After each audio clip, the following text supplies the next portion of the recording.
You have come here because you feel perhaps too much.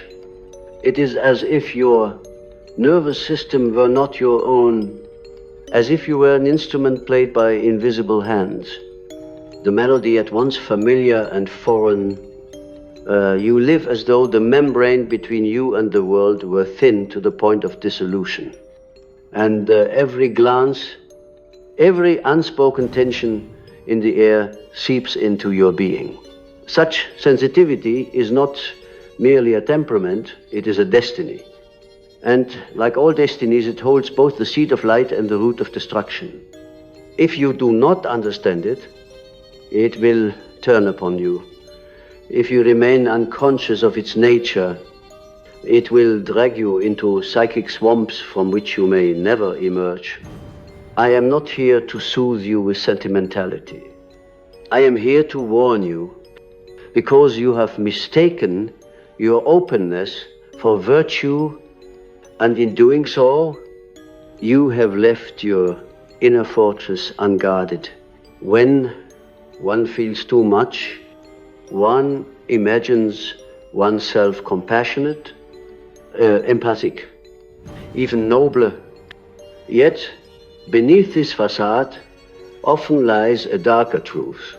You are porous, not because of pure love, but because the boundaries of yourself were never fully formed. Somewhere in the labyrinth of childhood, you learned that safety was purchased through attunement to others, reading their moods, absorbing their pain before they could direct it at you. The child who grows in such soil becomes a psychic sponge, not because the gods appointed them healer, but because the psyche, in its genius for survival, adapted to danger. The danger now is that you mistake this adaptation for your essence. What does it mean to feel too much? Imagine a dream. You are standing at the shore and the tide is rising. At first the water kisses your ankles, cooling, invigorating, but the tide does not stop. Soon it reaches your knees, your waist, your chest, until your feet no longer touch the sand. You are carried into the ocean's body, into the realm of the unconscious. There, the currents are stronger than your will.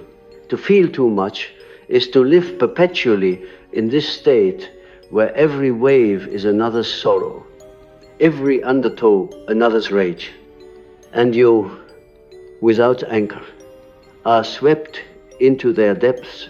This state invites archetypes like a flame invites moths. The archetype of the wounded healer whispers in your ear, urging you to take on the world's sickness as your own. The archetype of the martyr seduces you into believing your suffering is proof of love. And there is yet another more insidious archetype that comes to feed the devourer, the psychic vampire, the unconscious predator that senses your permeability and takes without giving.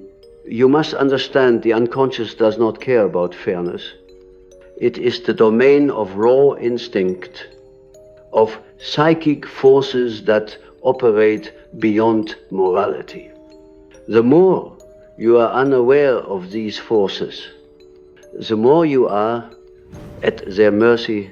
Your conscious ego believes it is choosing to help, to love, to understand, but the unconscious has its own economy, and when your empathy is untethered from discernment, you become currency in transactions. You cannot see the price is your vitality, your clarity, even your sense of identity.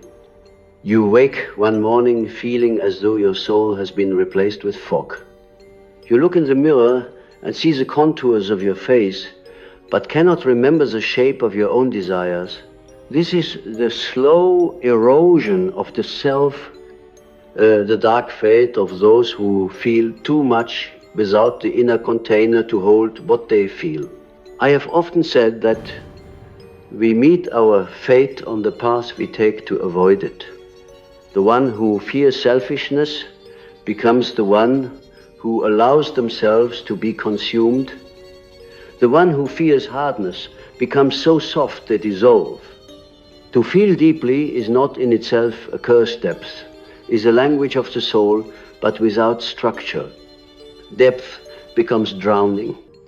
The ancient alchemists knew that transformation requires a vessel, an ethanol, a container strong enough to withstand the fire. Your psychic vessel is your boundary, your knowledge of where you end. And another begins. Without it, the fire burns indiscriminately, consuming the very substance it was meant to refine. There is a reason the image of the flood recurs across mythologies. The flood is the unconscious overwhelming the conscious order, dissolving all distinctions. Noah survives not by resisting the rain, but by building the ark, a structure capable of floating above chaos. You too must build such an ark within yourself. And here lies the paradox. To truly feel for others, you must not allow yourself to feel as others. You must stand apart enough to witness clearly. Otherwise, you are not a witness. You are a casualty. When you carry the emotions of others in your body, you are enacting a form of possession. Possession, in the Jungian sense, is when a psychic content, whether from the collective unconscious, a personal complex, or another's projected material, takes hold of the ego and directs it from within. The possessed person mistakes the invading voice for their own. They say, I feel this, when in truth it is not theirs to feel. To those who feel too much, possession is almost constant, because their psychic doors are left ajar. Anyone's sorrow can enter, anyone's shadow can take root. This is why I warn you, what you call empathy can be the very mechanism by which you lose your soul. You were not born to be the psychic landfill for the world. The unconscious will not thank you for your self-abandonment. It will simply continue to send more material until you are indistinguishable from the ghosts you carry. The first task, therefore, is radical discernment. Ask yourself, is this mine? Each time you are struck by an emotional current, pause and interrogate its origin. This is not coldness, it is sovereignty. You may feel guilt at the thought of withdrawing your openness, as though closing the gate makes you unkind. This is the martyr archetype speaking again, persuading you that your worth is measured by how much of yourself you can give away. But archetypes are not interested in your wholeness. They are interested in playing out their pattern through you. To be free, you must recognize, when you are living a myth, that is not of your conscious choosing. The martyr's path leads not to sainthood, but to obliteration. In the dream world, this lesson often appears as a house with many open windows and doors. Figures drift in and out freely, some familiar, some strange. At first, the dreamer is pleased by the company, but over time, the house begins to feel crowded, disordered. Objects go missing, the air grows heavy. This house is the psyche of one who feels too much without discernment. The dream asks, will you close the windows, not to imprison yourself, but to reclaim the sanctity of your space? Understand this, the unconscious is not only a realm of shadow and danger, it is also the source of all creativity, love, and deep connection. But you cannot drink from its waters. if they are muddied by every passing storm. The clarity you seek is born of separation, not fusion. Feeling too much blurs the line between you and the other until you cannot tell where your soul ends and theirs begins. True compassion, paradoxically, requires that you keep that line sharp. If you resist this, if you cling to the fantasy that to feel for others you must bleed for them, then you will eventually enter what I call the psychic underworld.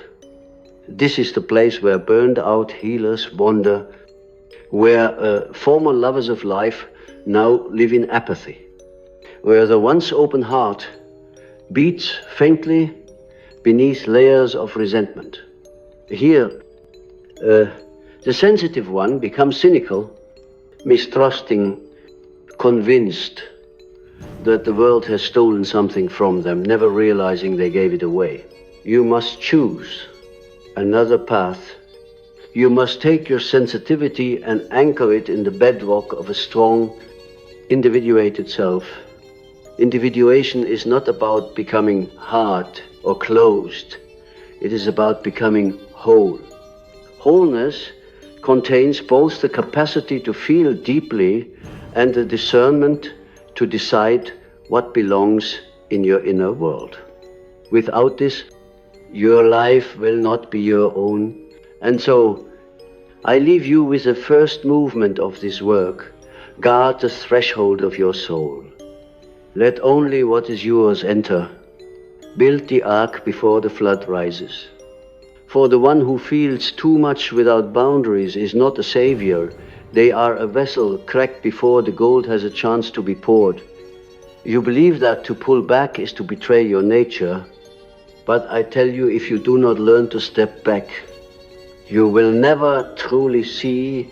The eye cannot see itself without a mirror, and the soul cannot recognize its own shape when it is merged too closely with the world.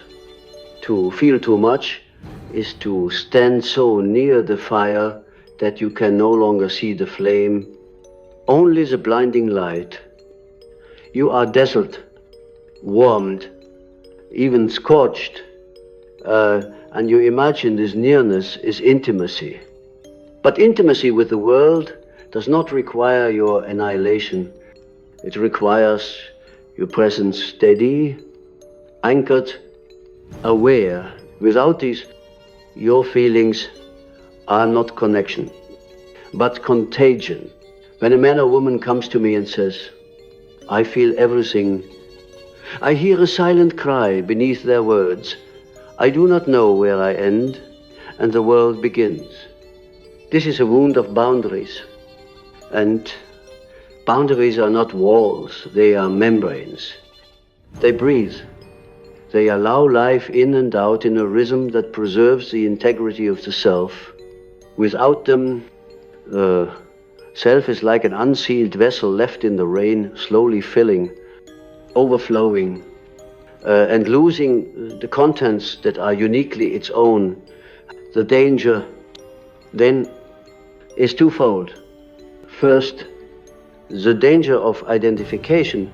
You believe the feelings you absorb are yours, and so you build your life upon a foundation of borrowed emotions.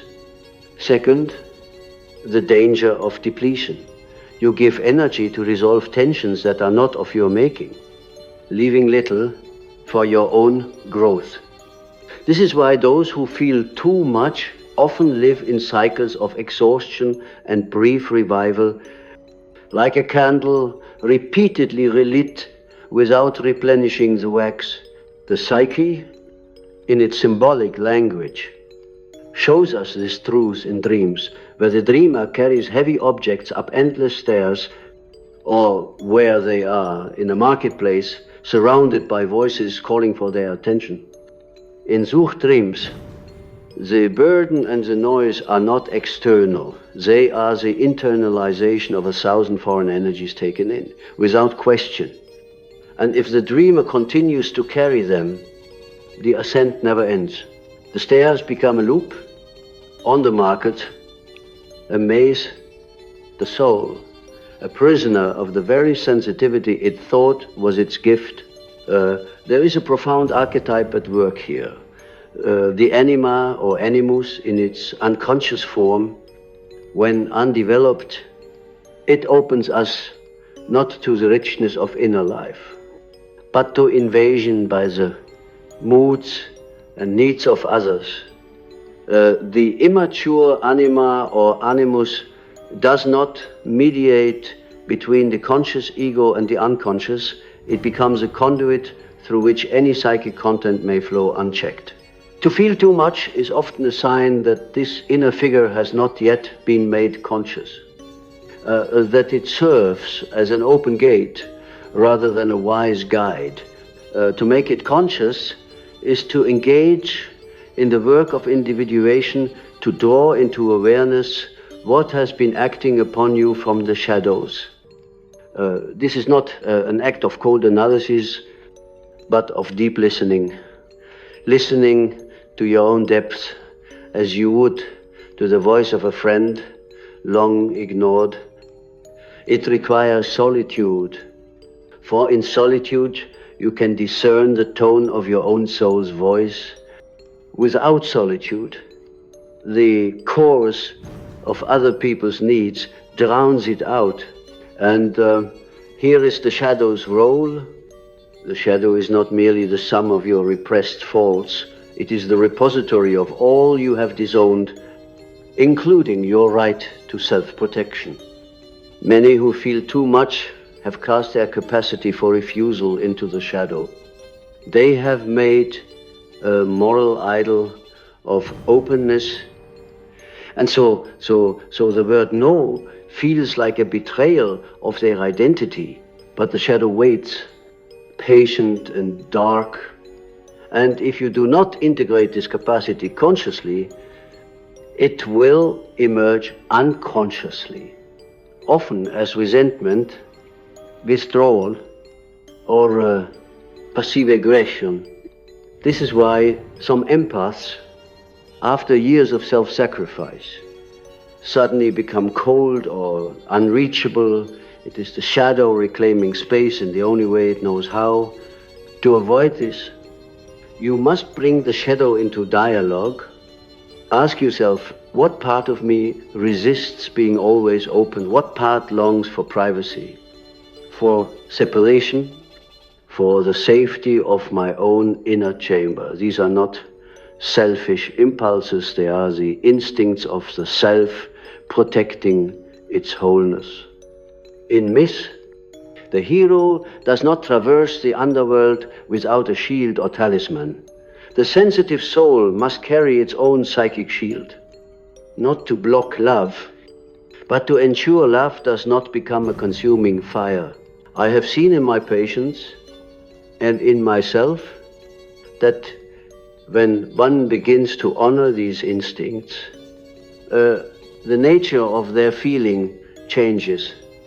It becomes clearer, cleaner, more precise. Instead of a flood that drowns, it is a river that nourishes its banks. This is because you are no longer identifying with every current. You are choosing where to place your awareness. And awareness is the true currency of the psyche. Spend it without care, and you will live in psychic poverty. The collective unconscious is vast, and its archetypes are eternal. They do not concern themselves with the fragility of an individual life. If you are open without discretion, the archetypal realm will use you as a stage for its dramas, often at great cost to your health and peace.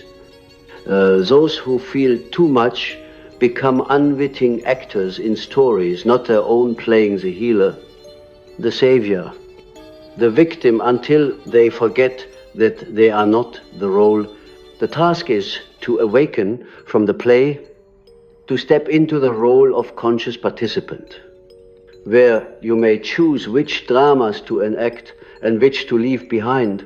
The dreams of those who feel too much often reveal a hidden longing for this sovereignty. They dream of locked gardens, of high towers with narrow gates, of precious objects hidden from sight. These images are the Psyche's way of saying, protect what is sacred. The garden is your inner life, the tower, your consciousness, the hidden object, your unclaimed self. In waking life, you may have flung open the gates and invited the world to enter, but the dream reminds you that not all guests come to give. It is not enough to close the gates. You must also learn to discern the knock. Who or what stands at the threshold of your psyche today? Is it a friend, a teacher, an archetype bearing a gift?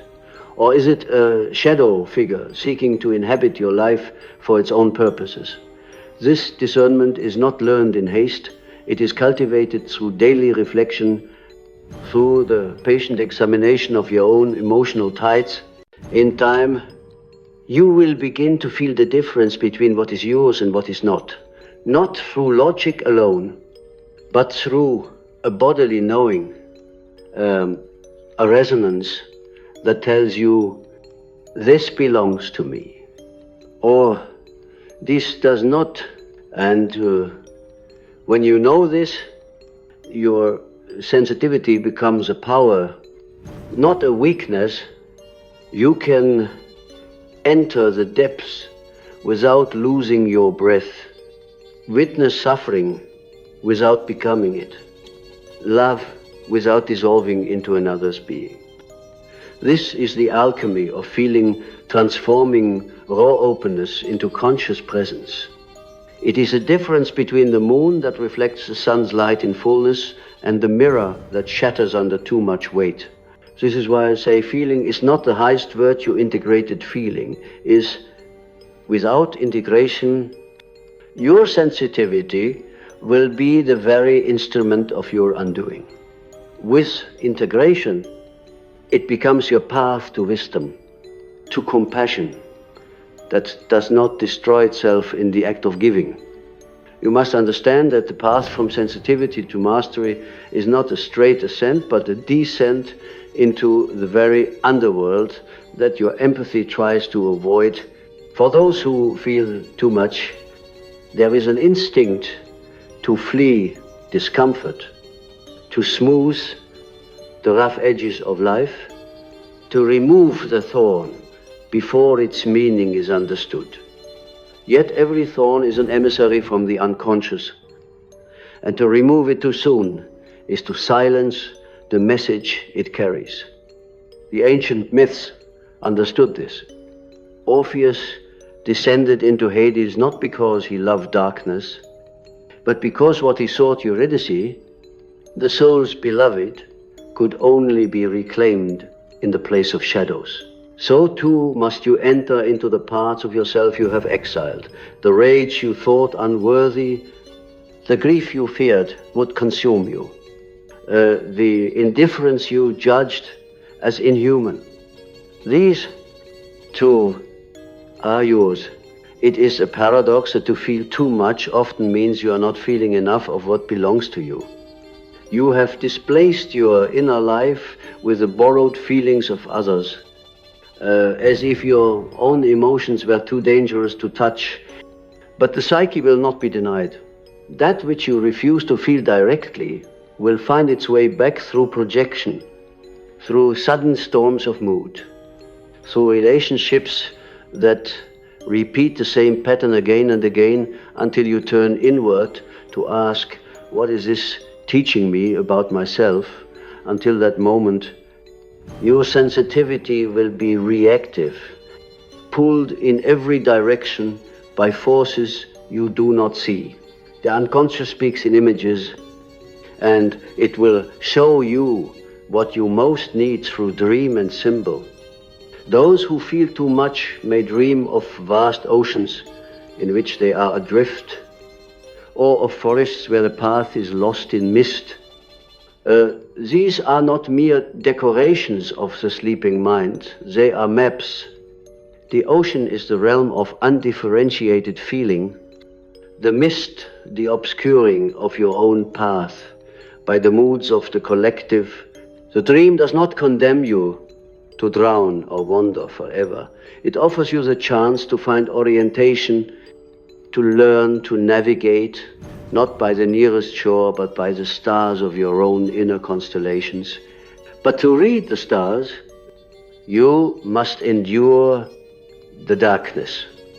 This is where many turn back, seeking instead the false light of constant emotional fusion with others, because fusion feels safer than the solitary night. Yet individuation requires this night. It is a nigredo of alchemy, the blackening stage in which the old form dissolves and the raw material for the self's new structure is prepared. In this stage, you will feel stripped of your familiar identity, unsure of where you end and the world begins. Do not panic here.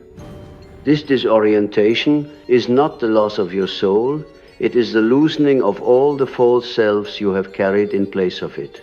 In the depths of this work, you will meet the archetype of the hermit, not as a withdrawal from life, but as an inward turning toward the lamp that burns within you. The hermit teaches that the light you have been seeking in others was always your own. When you finally see it, you realize how much of your sensitivity was a search for reflection, a way to confirm your existence through the mirror of another's eyes. But the hermit's lamp illuminates the truth. You do not need to merge with another to be real. You are real because you exist, because you are an emanation of the self, because the center of your being is rooted in something eternal. Still, the shadow will resist this realization. It will whisper that to stand apart is to be cold, that to refuse someone's pain is to abandon them. Here you must remember that compassion is not the same as rescue. Rescue removes the other's opportunity to engage their own depths. Compassion stands with them at the threshold, offering presence but not intrusion, support but not possession. If you cannot distinguish between the two, you will confuse love with control. And your sensitivity will become a cage for both yourself and those you seek to help. The ancient initiatory mysteries always demanded a trial, a confrontation with fear, with death, with the dissolution of the known self. For you, the one who feels too much, the trial is to endure the tension between connection and separation. Can you remain present with another's suffering without taking it into your body? Can you walk alongside someone in darkness while keeping your own lamp lit? These are not small challenges. They are the crucible in which your gift will either be destroyed or transfigured. In this crucible, you will discover that not every feeling must be acted upon. Not every sadness demands your intervention. Not every anger calls for your defense. The ego will protest, fearing irrelevance, but the deeper self knows that the act of feeling is not always the act of doing. Sometimes the greatest gift you can give is the clarity of your unentangled presence, a stillness in which the other can see themselves without distortion. This is the difference between being a mirror that reflects and a sponge that absorbs. And so the work becomes one of transformation. The raw openness that once left you exposed becomes a conscious permeability. Like the skin that breathes yet protects, you learn to sense without swallowing, to witness without drowning, to be moved without being carried away. This is the integration the alchemists sought in their rubedo, the reddening stage, when the purified substance takes on a new, enduring form. Your sensitivity remains But now it is anchored, luminous, and alive not as a wound, but as a power. This is the warning I give you. If you do not take this journey, your gift will become your undoing. But if you do take it, if you pass through the underworld and return, you will hold in your hands the rarest of treasures, a heart that feels deeply and a soul that stands sovereign. You will no longer be the one who is endlessly moved by the tides of others. You will be the one who moves through the world as a steady current, guiding without draining, loving without losing yourself. And this, for those who feel too much, is not only possible, it is necessary. There comes a point in this descent where the world outside begins to fade and the inner images grow sharper than daylight. You may be sitting in a quiet room, yet you feel as though you are standing in a vast, echoing cavern.